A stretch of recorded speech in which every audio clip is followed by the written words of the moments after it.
میره صحنه ها رو مورد بازبینی قرار میده. روی تیر یک خطرناک و توپ توی دروازه قرار گرفت. حرکت عالی، جایگیری صحیح علی پور. چه ضربه سر قشنگی رو زد، یه لحظه خودش جدا کرد و حالا به تنهایی در صدر جدول بهترین گلزنای لیگ برترمون قرار میگیره.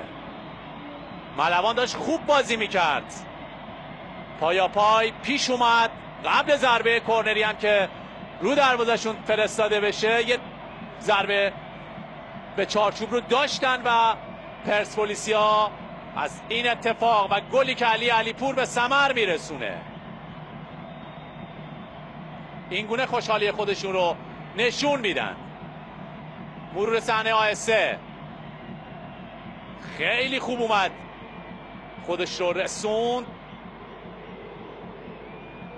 گوشه محوطه 6 قدم. این ضربه سر و مغلوب شدن افشار صداقت که قطعا این اتفاق میتونه روند بازی رو حتی زیباتر از این هم بکنه.